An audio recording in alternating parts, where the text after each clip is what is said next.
Hi everyone. You can hear me, right? I mean, you will say something. Okay, cool. All right. We're not necessarily going to be talking about VR, but I think we are in the same session because we are targeting games. Um, and today I'm going to be talking about the overall approach to the design of our project called Project Game. It is supported by NSF, and I'm presenting on behalf of my co-authors.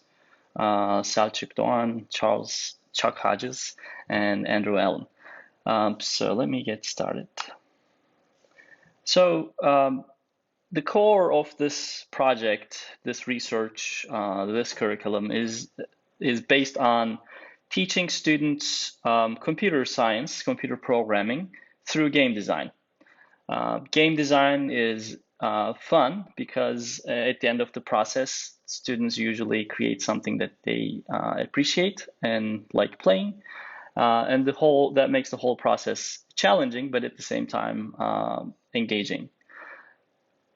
And and in my past research, focusing on the open-ended design processes, I was able to draw, and there are other research on it too, that the game design process is very beneficial. I focused on problem solving, and I was able to capture the change in students' problem solving abilities through engaging in creating games. There are also motivational outcomes, which impact students' motivation to learn more computer science in the future. But more specifically, in a really utility value perspective, it actually leads to future jobs that pay really well. And I should also mention that in our state, Georgia, with the recent bill from the Senate, computer science is now a mandate in schools. And we thought, what is the best way to teach computer science? I think it's one of the best ways to teach computer science is through digital game design. So why game design with Unity? Uh, I think in the next slide, I'll show you what Unity is. So this is what Unity looks like. It is an industry standard game development system. It has a game development engine. In the second, there are two windows actually. They look merged, but this second right side is the visual interface where the objects are created and the assignments are made. On the left side is Visual Studio, is C sharp. So it's a text-based coding, which the real coders use almost all of the time. So going back, then why pick this really difficult game development engine and not just use Scratch or other visual programming languages that are used by other tools? First of all, it is industry standard. So in effect, it means, and I should also mention that this is for middle school students. It means that if you develop an interest for this and start picking up on learning Unity, you might be able to find a real job that are on a game development company creating a real game. But what's more is, in my past research, I found that students don't necessarily get a feel of what computer programming really is when they are always embedded in an introductory Scratch course. So by using C sharp and textual programming and a game development engine, we really wanted to get them immersed in real coding. It is a real connection to the real life game development, and it doesn't have the limits that a block-based software might have. But obviously it is challenging. So, and we'll talk about that in a little bit. So this again is Unity. So how did we come up with this? In my past work, I have created a like an after-school game development course called Game Design and Learning, um, and that was my actual dissertation work in 2013. It's been almost 10 years, and building on what have created then is that it follows the same structure. We have some goals, obviously, like in any instructional design process, objectives and goals.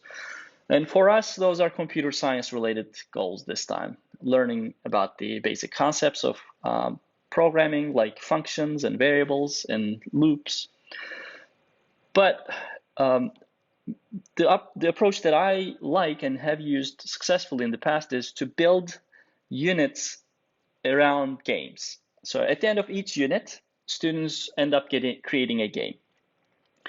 And again, this is not a no-brainer, I guess. Like it goes from simple to complex. So in the first game, they create the amount of coding is, I guess I should say, the amount of key concepts for computer programming that is required is limited. And then it gets more complex as they develop their next games. But at the same time, I say it's a no-brainer, but I've seen a lot of online Unity game development courses, and I think taking out what is not necessary and focusing only on the key constructs is an important concept. So I shouldn't actually play that down. I think that's a very important thing to focus on. And obviously repetition. Students get introduced to variables in Unit 1. They get introduced to variables in Unit 2. But it's in this repetitive, recursive manner they get to develop their understanding of these key concepts. But I think equally importantly, we wanted to focus on the motivational aspects of design. So we adopted the ARCS framework, and in each unit, in each lesson actually, we have sections for teachers to grab the students' attention. It could be showing a finished version of that lesson's game, or another YouTube video that shows how that key concept is used. Relevance is how the learning of this concept is related to what they will be doing in their lives. So we try to find real life examples of, for example, if we're talking about Booleans, we have activities that just talks about switches in the classroom. And confidence is self-efficacy, like making sure that students feel like they are succeeding. For that, we are using pair programming so that students support each other. We also, again, by design, at the end of each lesson, there is a product that the students can see that, oh, yeah, now I finished this menu and it works. So it hopefully helps them build confidence. And finally, satisfaction is really related to the previous point that I made. So this is a 2-year project, and we finished our first year last year, and starting this August, we are in our second year. The first year during the pandemic was teacher professional development. We have 6 teachers from 4 different schools in Georgia. Due to the pandemic, again, we did most everything online until this past May, when we were able to have a 4-day face-to-face summer institute. Our main goal was content knowledge at this point, with occasional pedagogical support, like how to do pair programming, what to look for, or the potential gender differences in how students might come to their classrooms. This year, in 3 of the 4 schools, we were able to start the pilot. We have around 200 students who are going through the courses right now. Informal anecdotes tells me that it is going mostly okay. We don't see any big problems so far, but we don't have data just yet to talk about what really is happening. And in the spring, we'll be doing another, we'll call it the implementation, but we'll teach the curriculum to another set of students in these schools.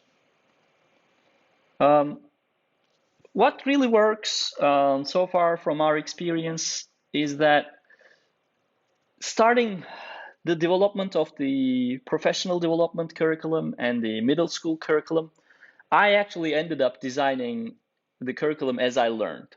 So I took a course, and as I was learning, I was also creating the lesson plans for the teachers, and we actually ended up getting the teachers to go through the lesson plans and revise them. But that process really helped in the sense that finding out the problematic areas and getting them out of the way.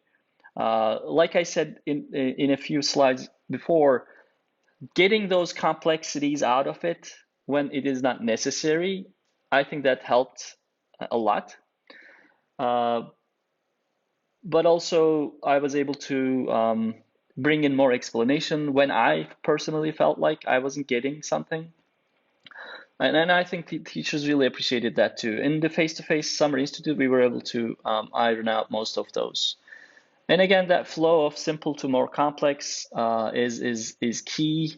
If you're thinking about something like this, just focus on a simple game, a simple project, and then build on it. So if you are, I mean, this is open in most of its sense to others to pick up on. So I am linking to the, I'll actually share this slides on this website. And at the end, you have links to the resources, including the project website. Let me go, actually, let me talk about this quickly. So this last point, flexible curriculum. So the curriculum is built on to be offered during a connections class in these middle schools, which is like 40 minutes or so each day. But even then, knowing how schools work, the curriculum is very flexible. Like there's a lot of time to catch up, or if you want to emphasize a point, you just stop and do that for a week and then come back to the lessons. So I think that flexibility is key. Like if you just tailor it perfectly, then 100% of the time it's probably not going to fit in a regular school. So again, like these are the key resources which are available in the last slide. You can see the website along with the two games that the students are creating. These are available to play. I created them, but the students are creating the exact same games. So these are on Unity. Unity Learn is Unity's own free learning platform. So if anyone is interested, they can go there. There are so much on YouTube. Like it's an amazing resource, especially for Unity. And finally, if you're looking for a more structured experience, Udemy has some courses that are available. And what's nice about Udemy is, depending on which country you are, the currency adapts, and it's at a similar price. If you have questions, obviously you can ask in a few minutes. You can follow me on Twitter and ask there, or email me at this email, and I will stop my